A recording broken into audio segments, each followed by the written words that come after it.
eu posso dizer, pela minha experiência, pela experiência dessas pessoas todas que estão à frente do Disque Denúncia, nos bastidores, que eles nunca tiveram um único caso de que algum denunciante tenha sido revelado. Eu, inclusive, entrevistei pessoas da polícia que estão na ponta, porque o Disque Denúncia é o seguinte, ele recebe as ligações, recebe as denúncias, filtra essas denúncias, faz conexões entre elas, envia para o setor de difusão do Disque Denúncia, e esse setor de difusão seleciona para onde que ela vai. Eu entrevistei policiais da ponta, ou seja, policiais que durante os anos receberam as denúncias e foram investigar a partir delas. Ou seja, é gente que está fora do Disque Denúncia, mas que recebeu. Eles me falaram, nós nunca soubemos quem estava do outro lado da linha, quem estava mandando isso. Olha, conversei com coronéis, com policiais os mais variados, várias hierarquias, ninguém nunca conseguiu, nem teve acesso a esses denunciantes que fizeram as denúncias anônimas. Porque essa é a regra de ouro do serviço. Se isso acontecesse, ele perderia a credibilidade dele, que é um grande patrimônio dele. Né?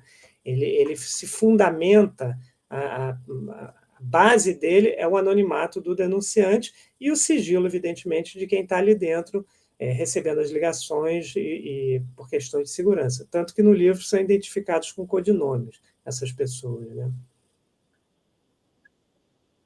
Falei na abertura que é um patrimônio nacional, eu acho que não é um exagero dizer isso, porque vários casos foram solucionados a partir do Disque Denúncia. É exagero eu dizer que o Disque Denúncia salvou vidas, por exemplo, em caso de sequestros, em outros casos. Você viu vários, enfim, analisou vários desses casos.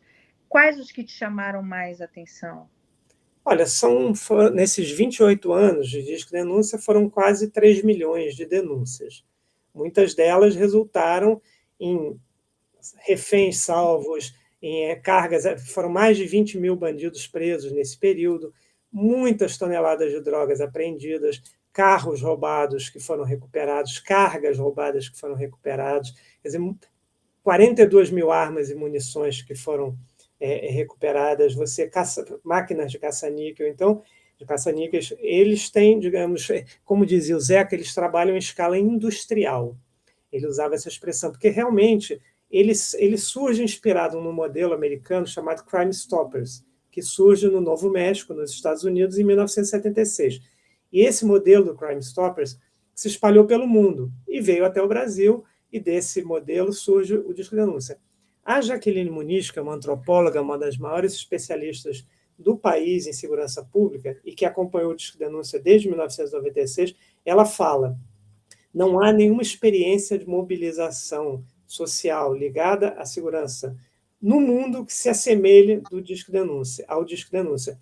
Ele supera em muito o modelo original, em termos de capilaridade, de resultados. Então, ele é muito maior do que o Crime Stoppers, que já é gigantesco.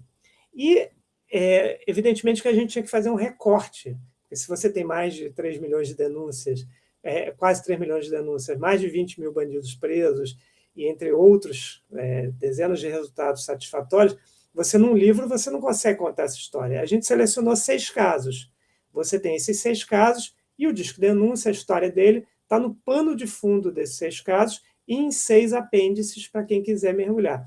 Agora, escolher esses 6 casos não é fácil. Como é que você vai selecionar apenas 6 casos num universo gigantesco de resultados satisfatórios? E aí a gente obedeceu alguns critérios. Se quiser, eu posso falar dos casos e quais foram os critérios que a gente usou. Você me diz. Sim, um deles foi da Caroline, não dela, né? Que estava saindo do Jockey, esse caso? O que acontece? Esse livro ele surge muitos anos atrás, ainda nos anos 90, começo dos anos 2000, quando eu, como jornalista, eu trabalhava na área de cultura e tive um problema de saúde, passei um ano fazendo matérias sobre sequestros. Nessa época, em 1997, esse era o grande drama que assolava o Rio de Janeiro. O Rio de Janeiro vivia uma crise histórica de violência que chegou ao auge naquele período, 94, 95, e os sequestros eram o crime que mais atemorizava a população.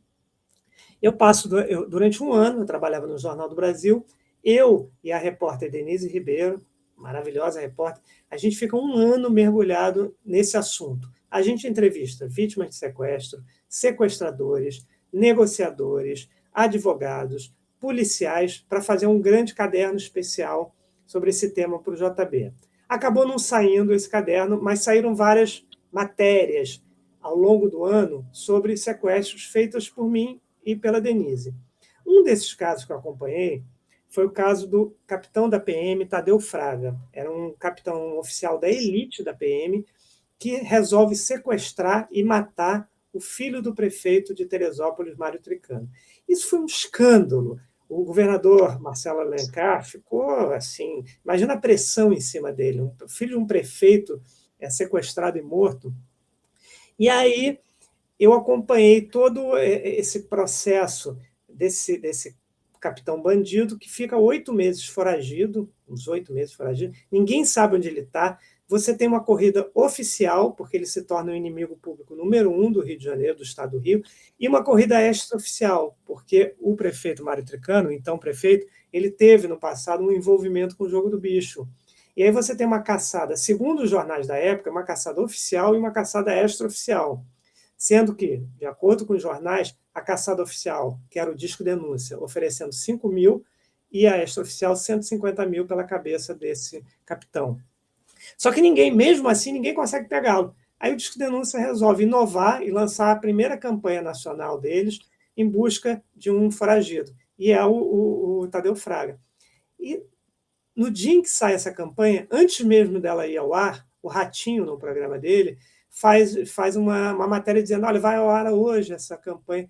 Uma denunciante anônima, moradora de Maceió, vê esse programa do Ratinho e fala, liga para o Disque Denúncia e fala, esse sujeito está aqui em Maceió, ele se apresenta como Roberto, ele comprou uma televisão para assistir o Jogo do Brasil hoje, vocês venham correndo para cá, porque assim que essa campanha for ao ar daqui a pouco, ele vai ver a cara dele e saber que ele é o foragido número 1. Então venham correndo. Aí o que o Disque Denúncia faz? Consegue negociar com a afiliada da Globo em Maceió, então a campanha vai ao ar no Brasil inteiro, menos na praça, na TV de Maceió Gazeta. E aí o Tadeu Fraga não vê que ele é o criminoso mais procurado, e aí é pego pelo Disque Denúncia lá em Maceió, graças a essa. Então, esse caso, eu queria que constasse no livro, primeiro, porque eu vivenciei na época como jornalista, e segundo, porque o Disque Denúncia atua em 3 momentos. O Disque Denúncia recebeu uma ligação em janeiro, dizendo, existe um capitão Fraga, da PM, lotado no batalhão de choque, que vai sequestrar um comerciante de carnes, um dono de um açougue, vão atrás dele. A polícia, por alguma razão, não vai, esse comerciante, por alguma razão, não é sequestrado, e em abril, o Tadeu Fraga sequestra o filho, o Jefferson Tricano. Então, ele atua antes, ele atua durante, dizendo, esse cara que está foragido, não sei o quê, está aqui, prendam, e ele é preso. E ele atua depois, quando o Disque Denúncia recebe uma ligação dizendo assim, ele vai ser morto na prisão. Tadeu, aí o Disque Denúncia repassa essa ligação para todo mundo competente, que pode fazer alguma coisa, por alguma razão nada acontece, e ele é assassinado na prisão, exatamente como o Disque Denúncia diz. Então, é um caso em que o Disque Denúncia atua em todos os momentos.